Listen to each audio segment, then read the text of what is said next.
A Curse of Ash and Iron by Christine Norris. Chapter 1. If Benjamin Grimm's short years working in the theater had taught him anything, it was that the stage was not all that different from reality. People played their parts in life just like on stage, at least according to Old World Shakespeare. Pretending was something some people did all too well, like magicians never revealing their secrets. Ben had been working for the Walnut Street Theater for over 2 years, and yet everyone still treated him like the new apprentice. He had spent the entire afternoon rooting through the storage closet in the loft over the lobby, searching for a stupid hat that the wardrobe mistress had insisted, in no uncertain terms, existed. It wasn't until he heard voices in the lobby below that he realized how late it was. He emerged from the closet, hot, coated with dust, and empty-handed. His heart plummeted when he saw the people milling about below. Damn it, I'm trapped. The stage crew must never be seen, and if he left the loft now, that was a given.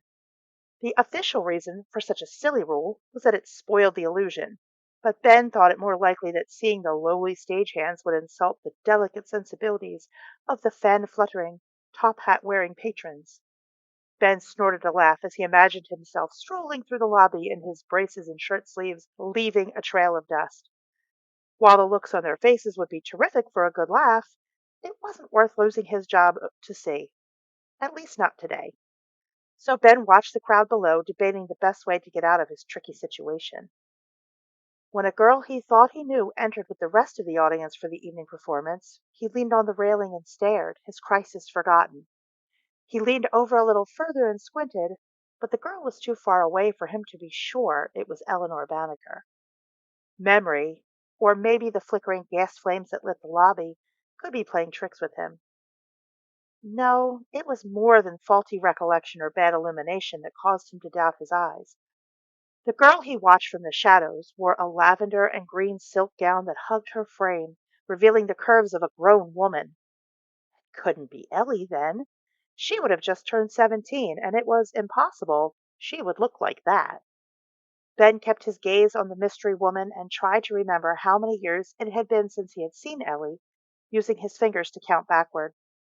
He remembered the last time with absolute clarity, but time was being slippery with him and he couldn't remember how old he had been then. 9 or 10? Did that make it 6 or 7 years ago? He leaned over the rail as far as he dared to get a better look. If the stage manager caught him, he would get a whipping, which was the price of working for his father. The girl that might be Ellie turned away from him. Damn it. He still wasn't certain, and now that the idea it was her had wormed its way into his head, it wouldn't leave him alone. He dashed to the top of the steps that led to the loft, but she slipped inside the theater with the rest of the audience. The ushers closed the theater doors, and Ben had his chance to escape. He raced backstage to his place at the ropes of the main curtain and made it just in time, ignoring the scathing looks from the other stagehands. Fortunately, his father was in his own place on the far side of the stage, unable to witness Ben's tardiness. Ben tried to concentrate, but it was no use. His mind was full of Eleanor.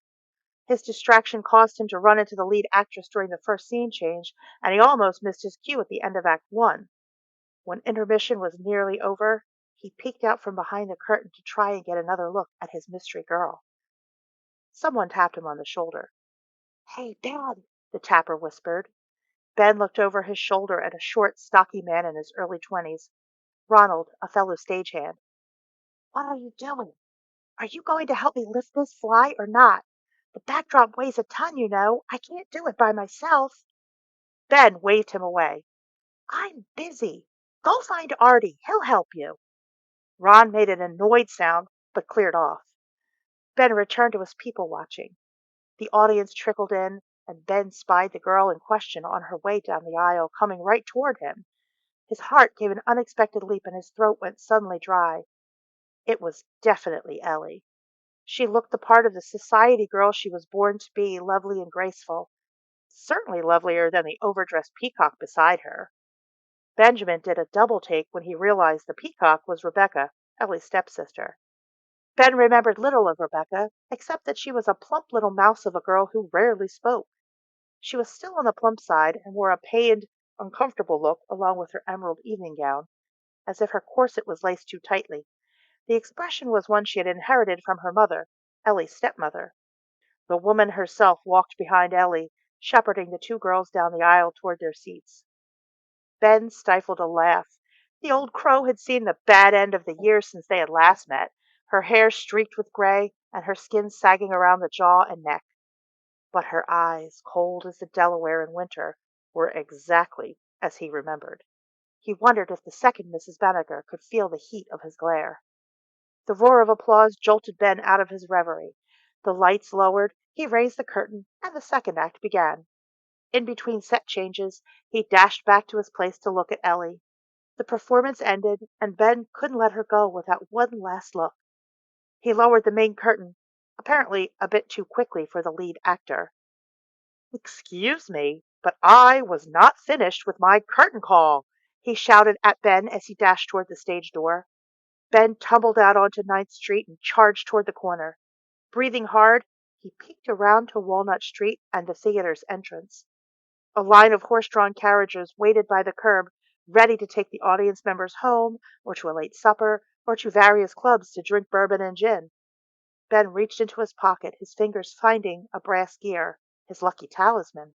He rubbed it between his forefinger and thumb, trying to calm the unexpected swell of conflicting emotions that seeing Ellie had stirred in him.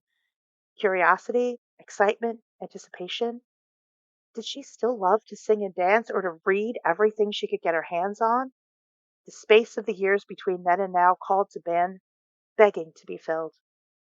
He scanned the stream of bodies that emerged from the theater's polished wooden doors and spilled onto the sidewalk. Ladies pulled their wraps snugly around their shoulders against the October chill, and men checked their pocket watches before buttoning up frock coats and securing silk top hats. Ben shook his head. They looked like a bunch of overstuffed turkeys ready to roast. He had never been fond of fancy dress, not that he had the occasion or the means to wear any. It looked uncomfortable, and also like it would get dirty easily. Ben was nearly always dirty in some manner, with some speck on his shirt collar or grease beneath his fingernails from working or building something in his workshop. Ellie, Rebecca, and Mrs. Banneker appeared on the sidewalk, and Ben had to remember to breathe.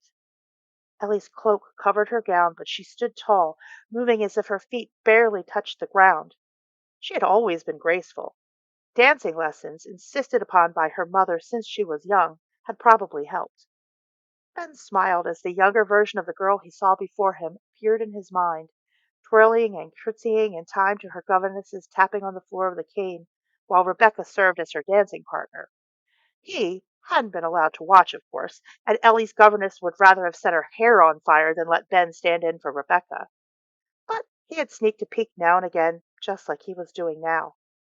Ellie looked over her shoulder in response to her stepmother's call, and Ben got a glimpse of smooth, unblemished cheek and kind, soft eyes.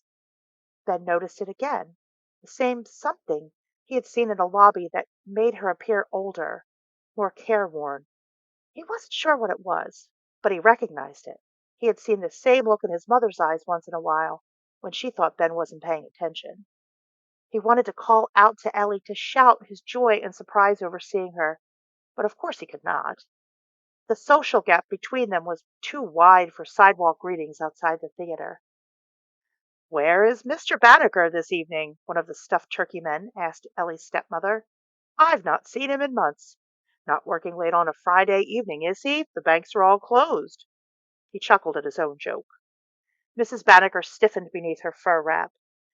"He is on sabbatical in Paris, Mr. Van Wyck. I thought you knew." "Then he's taking some time along the French coast. We went there on our honeymoon, and ever since he's just loved France. The sea air is so good for him, and these city winters are so terrible." She twittered a girlish, high-pitched laugh. Ben fought the urge to vomit. The woman he remembered was neither stupid nor girlish, more like a demon stuffed into a dress. He was so focused on Mrs. Banneker that he almost missed when Ellie spotted him. Her wide-eyed, puzzled expression shifted to recognition and surprise, and she moved half a step toward him, then stopped. She must have been thinking the same thing as Ben, that she could not just walk around the corner unescorted. But she held his gaze for a moment and then glanced to her left and right. Turning herself away from the crowd, she pulled off one of her gloves and shoved it into her reticule. What in the world was she doing?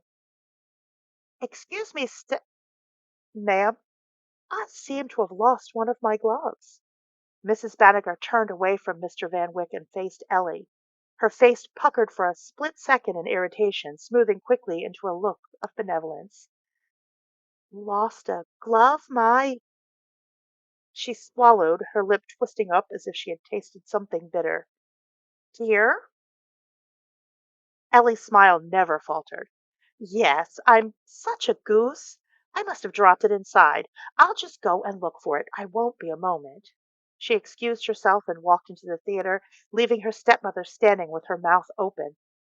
Ben remained for a second longer before he realized what was happening and dashed back through the stage door. Hey, Ben, where you been? Ronald called out as Ben rushed by.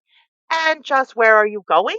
Just because your dad's the stage manager doesn't mean you get to slack off. Benjamin ignored Ronald and dodged the obstacle course of the backstage area toward the curtain, nearly tripping on an overstuffed chair. The auditorium was empty. The footlights were dark, but the lights from the chandelier above the audience area glowed brightly, the crystal throwing rainbows around the room. Ellie entered. She stopped for a moment, her eyes wary and her hand against her stomach as if she were holding in her breath. Ellie? Ben called to her. Ellie Banneker? Her shoulders relaxed and her breath came out in a whoosh. She paused for another breath before making her way down the center aisle toward Ben. The door closed behind her with a muffled thump, shutting out the murmurs of those who remained in the lobby. The theater dropped into an eerie quiet. Now that they were face to face, overwhelming self-consciousness replaced Ben's excitement. He ran his sweaty palms through his hair, smoothing the runaway brown locks his mother would say needed a trimming. He was suddenly aware of the way he was dressed. He must look like a ragamuffin compared to the upper-class men Ellie must be used to. Her chestnut hair shone in the light, her green eyes wary but bright. Ben stopped near the first row, a lump in his throat, hoping she wouldn't notice the scuffed tops of his shoes and frayed shirt cuffs, and let her approach him. Benjamin Grimm? It is you! Her smile widened, and it was as if the curtain had gone up in her eyes.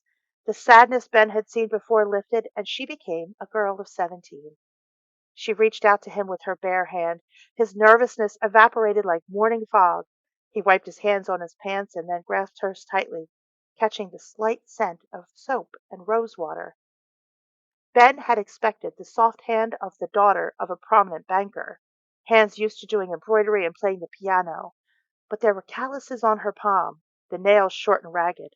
Her skin was pink and chapped. His expression must have given away some of his surprise, because when he released her hand, Ellie tucked it into the folds of her skirt. I can't believe that you...